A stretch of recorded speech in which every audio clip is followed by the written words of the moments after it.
When our hero was defeating the Anomalies King, everyone had already arrived in that area. Su Qinging, who had been present there from the very beginning, was left utterly stunned the moment she saw our hero. She was so shocked that she had no words at all. She didn't even know what she should say. Seeing our hero, Gu Yuru exclaimed in complete disbelief, "The burial sealer didn't die. Not only did he escape the Death King's certain death law, but he even summoned the 100 ghosts of hell to devour the Death King." Senior Wu, watching this scene, let out a laugh and said calmly, "Perhaps it's even more unbelievable than that. The certain death law cannot be escaped, it can only be broken." The burial sealer had already devised a way to break the deadlock the moment he entered the Death King's law. He truly did die, but he also mastered the power to destroy the Death King, reviving from death. At this, Gu Yuru became extremely serious and said, "But can humans really possess such an ability to reverse life and death itself? The Death King is an awakened Anomalies King.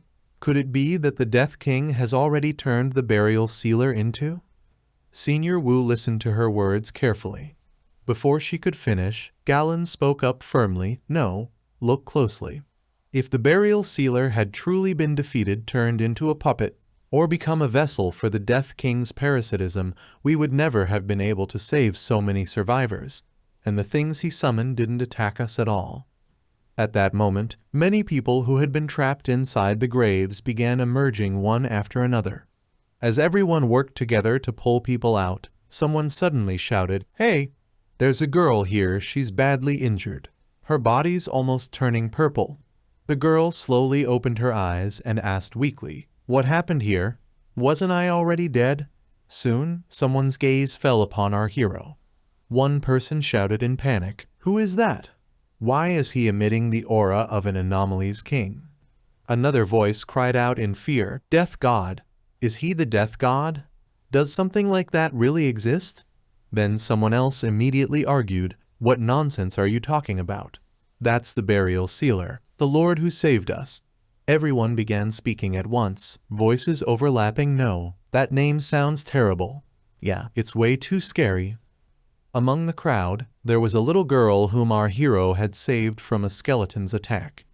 The moment she recognized our hero, she smiled and said, "He's a god. He's our god. He defeated the bad thing." High in the sky, our hero formed a scythe made entirely of energy. Looking straight ahead, he spoke coldly, "It's time to end this." As he finished speaking, he swung the energy-formed scythe through the sky. Instantly, an overwhelmingly powerful slash tore through the heavens. Everyone watching was completely stunned. They couldn't understand what was happening, because our hero's energy slash swept across the entire area. At that moment, streams of red, ghost-like energy surged forward, and our hero's energy slash collided head-on with them. The instant they made contact, the red ghostly energy began to disintegrate and vanish on the spot. Watching from below, Senior Wu said in shock, "The Netherworld realm, 10,000 ghosts crying in unison. This is the summoning of the true hell into the mortal world." In the sky, our hero was completely surrounded by the red ghostly energy. At that moment, he activated his Yang attribute, releasing an overwhelmingly powerful fire-type energy as he declared, "It's time for you to go back. Return to where you came from." The moment he released that energy, the entire sky began shining like the sun itself. The radiance continued for a while, until finally the sky returned to normal. Our hero looked around and said calmly, "At last, it's over." Below, people were still digging through the tombstones, desperately searching for their friends and family. Those who found their loved ones burst into tears, hugging them tightly as they cried, saying how glad they were that they were truly alive. Emotional voices filled the entire area. As our hero descended toward the ground, he thought to himself, "Dealing with the Death King consumed a tremendous amount of my spiritual power. On top of that, there's this death brand mark.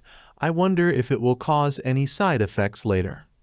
The moment his feet touched the ground, Lin Yi ran toward him and threw her arms around him, crying as she said, "You're not dead, right? You really scared me to death." Our hero placed his hand gently on her head and smiled as he replied, "See? I'm perfectly fine."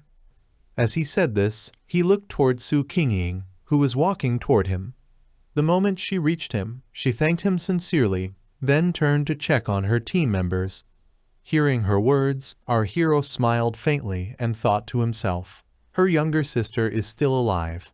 I suppose that counts as a blessing amid misfortune." At the same time, the military personnel were also carrying out their duties. They had already gathered all the dead bodies present in the area.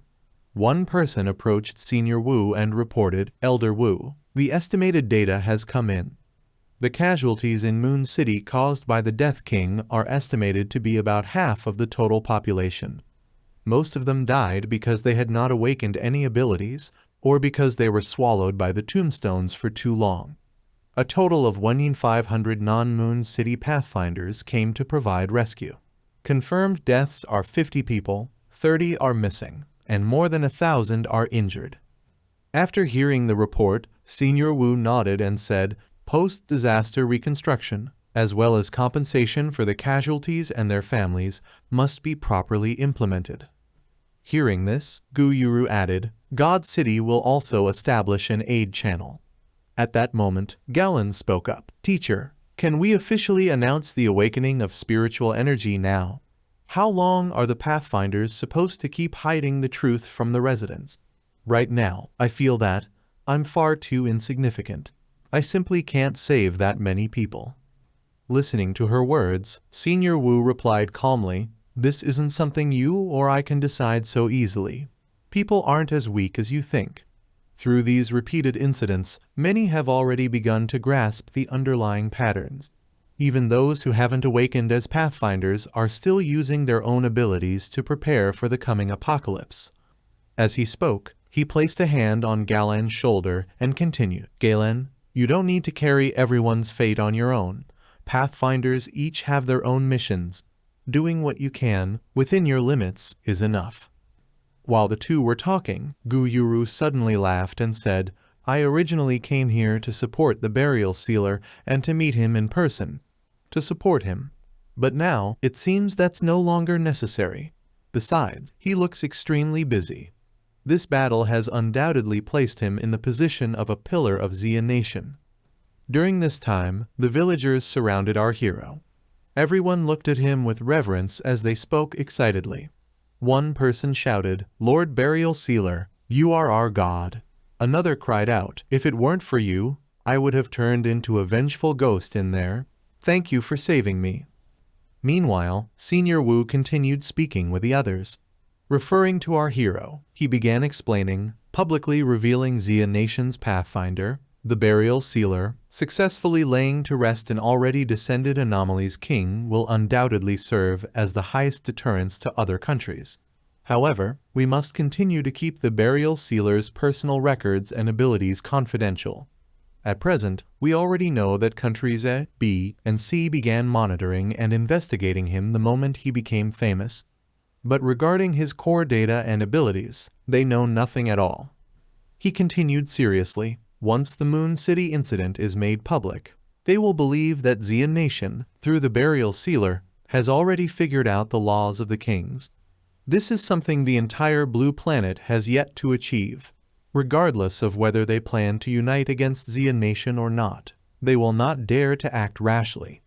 In this way, we can secure a greater advantage for Xia Nation in the unknown future." Then, suddenly becoming energetic and excited, Senior Wu said, "All right. Next, it's time to return and study all the on-site data and recordings from this incident. Information on a complete Anomalies King must be understood as soon as possible. The road ahead for Xia Nation is long and harsh. We can't possibly let the Burial Sealer handle every Anomalies King alone in the future, can we?" Hearing this, Galen laughed and replied, "You're right. Retirement is impossible." Gu Yuru also laughed and said, "We don't yet know what kind of anomalies will appear next, but the next one should still be handled by our God City." After that, the story shifted to our hero's home. He was calmly taking a shower, and while bathing, he thought about the crystals. After clearing the plaza, the officials discovered a dark attribute spirit crystal left behind by the Death King in the square, and they directly gave it to me as a token of gratitude. And then there's the Moon City treasure Chen Ruo mentioned earlier, the Yang attribute spirit crystal. Right now, I have 2 top-tier attribute crystals. As he thought about the crystals, he quickly stood up, preparing to observe them more closely, while thinking again, although these 2 attributes are mutually opposing, since I've been recognized as the new Death King, absorbing them shouldn't be a problem. Just as he prepared to absorb the crystals, a system notification suddenly appeared. Dark attribute fluctuation detected. Preliminary analysis identifies it as a dark attribute spirit crystal.